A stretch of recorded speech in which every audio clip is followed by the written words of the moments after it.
राज्य निर्मितीची माहिती घेतो. आता एक महत्त्वाचा मुद्दा आपल्याला चर्चेमध्ये घ्यायचा आहे. तो मुद्दा असा आहे, भारताचा काही भाग इतर देशाला भाग करता येतो का? हा जो काही प्रश्न आहे त्या प्रश्नाचं उत्तर आपण शोधण्याचा प्रयत्न करणार आहोत. बघा, हा प्रश्न का आणि केव्हा निर्माण झाला तेही आपण समजून घेऊ.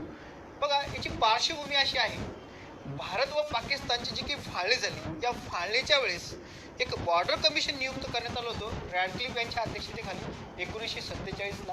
या कमिशनने जे काही तरतुदी केलेल्या होत्या, ज्या काही सीमा निश्चिती केलेल्या होत्या त्या आपण समजून घेऊ. बघा, 1947ला हे जे काही रॅडक्लिफ कमिशन होतं यांनी जे काही भारत आणि पूर्व पाकिस्तान म्हणजे आजचा बांगलादेश यांच्या जी काही बॉर्डर होती यांची सीमा निश्चिती केलेली होती.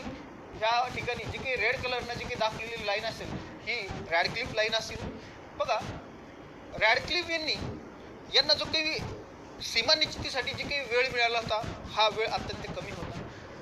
सीमा निश्चितीसाठी जी आवश्यक असणारी जी काही साधन सामग्री होती, उदाहरणार्थ लोकसंख्या, त्या ठिकाणची भौगोलिक परिस्थिती, याची जी काही माहिती होती ही माहिती कमी असल्यामुळे, त्यातल्या त्यात जी काही लोकसंख्येची जी काही आकडेवारी ही जुनी असल्यामुळे या ठिकाणी जी काही सीमा निश्चिती करायची होती ती प्रॉपर होऊ शकली नाही.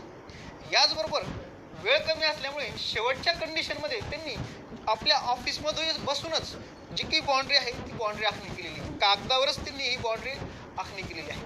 मग आता बघा, यामुळे परिणाम असा झाला की काही जे काही खेडे होते, जे काही यातलं एक खेड महत्त्वाचं होतं, बेरुबारी नावाचं खेड. मग या खेड्याबाबत एक वाद निर्माण झाला. आता या खेड्याच्या बाबतीत माहिती अशी आहे की हे खेड पश्चिम बंगालच्या जलपायगुडी या जिल्ह्यामध्ये यायचं. आता हे खेड भारत पाकिस्तानची जी की फाळणी झाली हा भाग भारताच्या क्षेत्रामध्ये आला. परंतु इथली जी की जनता होती या खेड्याची, ही जनता जास्तीत जास्त लोकसंख्या ही जवळपास 90% ही मुस्लिम होती. आणि अजून दुसरी मजेशीर अशी गोष्ट होती या संदर्भात की या खेड्यासंदर्भात या खेड्याच्या मधोमध सीमा आखलेली होती. म्हणजे बघा, जे की खेडा असेल या खेड्याच्या मधोमध म्हणजे दोन ठाणे जोडण्याचा रेषेद्वारे प्रयत्न करण्यात आल्यामुळे जे काही हे जे बेरुबारी खेड होतं या खेड्याच्या मधोमध ही भारत आणि पाकिस्तानची बॉर्डर आखण्यात आली. यामुळे आता मजेशीर गोष्ट अशी निर्माण झाली की अर्धं गाव हे भारतामध्ये आलं, अर्धं गाव हे पूर्व पाकिस्तानमध्ये गेलं. परत यातल्या यात दुसरी महत्त्वाची गोष्ट अशी होती, एखादा व्यक्ती, एखादा नागरिक जर घरामध्ये जर गेला तर तो बांगलादेशचा नागरिक असायचा, शेतात गेला तर भारताचा नागरिक असायचा. दुसरी गोष्ट अशी व्हायची की एखाद्या वेळेस एखादा नागरिक हा घरामध्ये असायचा तर तो भारताचा नागरिक असायचा, मार्केटमध्ये गेला तर तो पूर्व पाकिस्तानचा नागरिक असायचा. या संदर्भात ही जी काही मजेशीर गोष्ट या ठिकाणी निर्माण झाली होती, परंतु यामुळे इथल्या स्थानिक नागरिकांना खूप मोठा त्रास या ठिकाणी सहन करावा लागला. यामुळे इथल्या नागरिकांनी सरकारकडे मागणी केली की हा भाग पूर्व पाकिस्तानमध्ये समाविष्ट करण्यात यावा. मग आता हा जो काही वाद होता, अशा स्वरूपाचे जे काही इतर सुद्धा काही बरेचसे वाद होते, हे सोडवण्यासाठी आपण एक या संदर्भात नेहरू नून ॲग्रीमेंट करण्यात आला 1958ला. म्हणजे हे जे काही वाद होते हा वाद सोडवण्यासाठी नेहरू नून ॲग्रीमेंट करण्यात आला. फिरोज नून हे पाकिस्तानचे पंतप्रधान होते, पंडित नेहरू हे भारताचे पंतप्रधान होते. मग या दोघांमध्ये 1958ला हा करार झाला. हा करार झाल्यानंतर यावेळेस एक प्रश्न उपस्थित झाला. तो प्रश्न असा होता की भारताचे एखादे क्षेत्र दुसऱ्या देशाला देता येऊ शकते का, हा एक प्रश्न. परत जर यासाठी जर अशी प्रोसिजर पूर्ण करायची असेल तर यासाठी कायदेशीर प्रक्रिया कोणती आहे, हा एक दुसरा प्रश्न या ठिकाणी निर्माण झाला. बघा, जर आपण कलम 1 आणि 2 आणि 3 या कलमांचा जर आपण विचार केला तर ही जी काही कलम आहे, म्हणजे बघा खास करून कलम 3 संदर्भात जर आपण विचार केला तर कलम 3 मध्ये भारतीय संघ राज्यामध्ये जो काही प्रदेश आहे, जो काही क्षेत्र आहे, या क्षेत्रामध्ये बदल करण्याचा अधिकार आहे. काही क्षेत्र दुसऱ्या राज्याला जोडण्याचा अधिकार आहे, म्हणजे एखाद्या राज्याचं क्षेत्र घटवण्याचा अधिकार आहे, वाढवण्याचा अधिकार आहे, नावामध्ये बदल करण्याचा आहे, राज्याची सीमा याच्यामध्ये फेरफार करण्याचा अधिकार आहे. परंतु या ठिकाणी प्रश्न काय उपस्थित झालेला होता की आपलं भारताचं क्षेत्र हे पूर्व पाकिस्तानला द्यायचं होतं. मग हा जो काही प्रश्न होता, एक कोणत्या कलमाच्या आधारे ही प्रोसिजर केल्या जाऊ शकते, याचबरोबर या संदर्भात कलम 368 नुसार घटनादुरुस्ती केल्या जाऊ शकते का, ही प्रक्रिया काय असू शकते, या संदर्भात प्रश्न उपस्थित झाला. मग त्यावेळेचे जे काही राष्ट्रपती होते डॉक्टर राजेंद्र प्रसाद यांनी कलम 143 नुसार या ठिकाणी सुप्रीम कोर्टने सल्ला मागितला. आपण पुढे बघणार आहोत. कलम 143 नुसार राष्ट्रपती एखाद्या बाबी संदर्भात काही कायदेशीर पेचप्रसंग निर्माण झाला तर ते सुप्रीम कोर्टाकडे अशा स्वरूपाचा सल्ला मागू शकतात. मग या संदर्भात सुप्रीम कोर्टाने या संदर्भात सुप्रीम कोर्टामध्ये जी काही केस निर्माण झाली किंवा जो काही सल्ला दिला त्यानुसार या केसला म्हटलं गेलं बेरुबारी युनियन केस. ही केस होती 1960ची. मग आता बघा, यामध्ये या बेरुबारी युनियन केसनुसार 2 प्रमुख निकाल या ठिकाणी देण्यात आले. एक सगळ्यात महत्वाचं, सुप्रीम कोर्टने सांगितलं की कलम 3 नुसार भारतीय संघ राज्याचा भूप्रदेश दुसऱ्या देशाला देण्याचा सहभाग या कलम 3 मध्ये होत नाही. याचबरोबर जर सीमावाद जर मिटवायचे असेल, सीमाविवाद जर मिटवायचे असेल तर यासाठी 368च्या माध्यमातून ही प्रक्रिया पूर्ण केल्या जाऊ शकते. अशा स्वरूपाचा निर्णय बेरुबारी युनियन केसमध्ये देण्यात आला.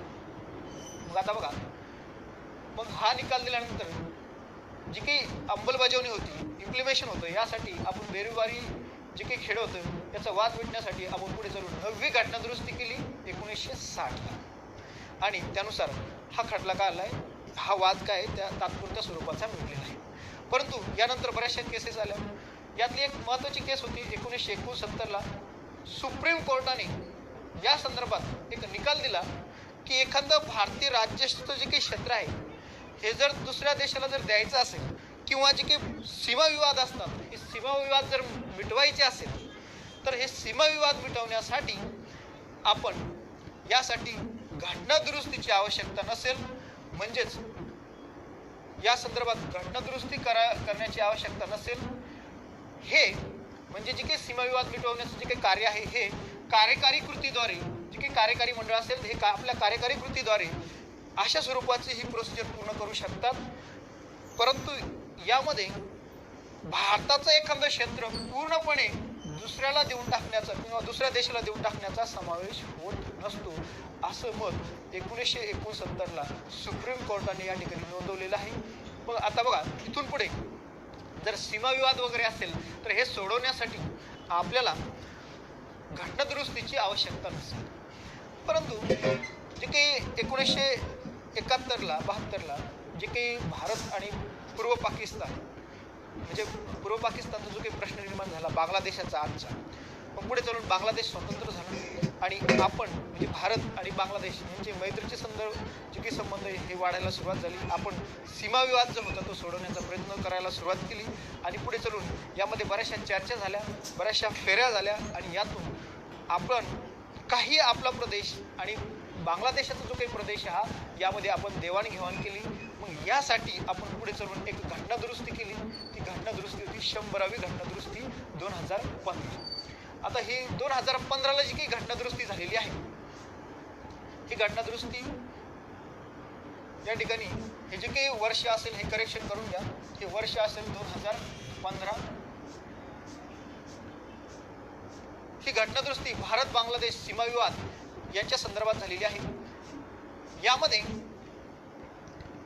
प्रमुख काही गोष्टी या ठिकाणी विचारात घेण्यात आल्या. आपलं जे काही क्षेत्र आहे हे क्षेत्र, याचबरोबर जी काही सीमा आहे, सीमा म्हणजे बाउंड्री, या 2 गोष्टी संदर्भात महत्त्वाचे निर्णय घेण्यात आले. यातला पहिला निर्णय होता की भारताने बांगलादेशाला 3 क्षेत्र आपण त्यांना हस्तांतरित केले. त्या मोबदल्यात आपण बांगलादेशाने भारताला 51 क्षेत्रे आपल्याला हस्तांतरित केलेली आहे. याचबरोबर जी काही बॉर्डर होती 6.1 किलोमीटरची जी काही बॉर्डर होती, ही बॉर्डर आपण सुनिश्चित करून घेतली की जिच्या संदर्भात वाद होता. मग यामुळे जे काही क्षेत्र होते याची देवाणघेवाण झाली. याचबरोबर जी काही सीमा होती ही सीमा निश्चित करून घेण्यात आली, बाउंड्रीची आखणी करून घेण्यात आली. परत तिसरी महत्वाची गोष्ट, परिशिष्ट 1 मध्ये जे काही राज्य आहे व संघ राज्य क्षेत्र आहे यांची जी काही यादी आहे, त्यांचा जो काही एरिया वगैरे आहे त्यांची माहिती ठेवण्यात आली आहे. मग हे जे काही परिशिष्ट 1 आहे यामध्ये आपल्याला बदल करावा लागला, घटना दुरुस्ती करावी लागली.